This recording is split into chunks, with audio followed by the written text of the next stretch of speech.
মেহজাবিন আমার ভীষণ পছন্দের সহকর্মী, সবাই জানে।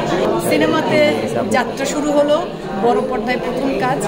আমি ভীষণ আনন্দিত যে এরকম একটি অসাধারণ কাজের মধ্য দিয়ে মেহজাবিন তার বড় পর্দায় যাত্রা শুরু করলো। আন্তরিক ধন্যবাদ শঙ্খ দাশগুপ্তের প্রতি, প্রিয় মালতীর পুরো টিমের প্রতি, যে তারা এমন অসাধারণ একটি দৃশ্যচিত্র আমাদের সকলের সামনে এনেছে। আর অভিনেতাদের কথা আমি বলবো, মেহজাবিন, সম্রাট মেহজাবিন আমার ভীষণ পছন্দের সহকর্মী, সবাই জানে।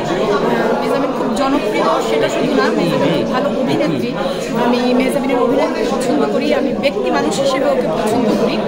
আমার সেই প্রিয় সহকর্মীর সিনেমাতে যাত্রা শুরু হলো, বড় পর্দায় প্রথম কাজ। আমি ভীষণ আনন্দিত যে এরকম একটি অসাধারণ কাজের মধ্য দিয়ে মেহজাবিন তার বড় পর্দায় যাত্রা শুরু করলো। তার সাথে সাথে আমি আরেকটি কথা বলতে চাই যে এই ছবিতে আরও ভীষণ গুরুত্বপূর্ণ একটি চরিত্র অভিনয় করেছে সম্রাট। সম্রাট আমার খুব কাছের এবং খুব স্নেহের একজন সহকর্মী।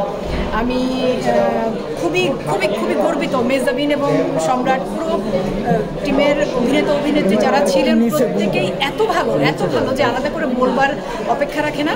তবে মেহজাবিন এবং সম্রাটের কথা আমি এই জন্য বলছি যে তারা দুজনে সিনেমার শুরু থেকে শেষ পর্যন্ত আমার মনে হয়নি যে আমি এই দুজন মানুষকে অভিনয় করতে দেখছি। আমার মনে হয়েছে যে আমি সত্যি ওই দুটো মানুষকে দেখছি।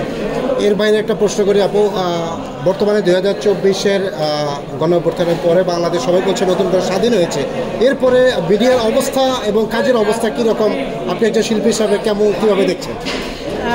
রাজনৈতিক পট, আমি আসলে রাজনীতিবিদ না ভাইয়া, তো রাজনৈতিক বিষয়ে আমি কথা বলতে চাই না।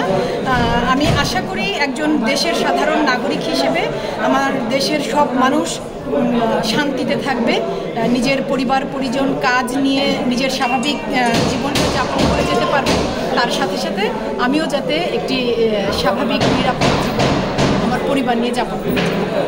আরেকটু বিষয়, নতুন বছর আছে, নতুন বছরের পরিকল্পনা কেমন, যে গেল বছর যাচ্ছে এটার কতটুকু সফল হয়েছেন আপনার কাজে?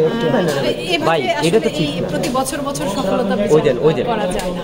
আমার কাছে জীবন মানে হচ্ছে একটা জার্নি। পুরোটা জীবন চলতে পারার পর চলতে পারাটাই সবচেয়ে বড় সফলতা। এই যে সুস্থ আছি সৃষ্টিকর্তার দয়ায়, পরিবারের সবাই সুস্থ আছি, নিরাপদে আছি, এটাই আমার কাছে অনেক বড় ব্যাপার। ওই আবারও বললাম, নতুন বছরে আমি কামনা করি আমাদের সব মানুষের, সব প্রাণের জীবনে মনে শান্তি হোক, আনন্দ হোক, সবার খুব ভালো সময় গেল। আপনাদের সবার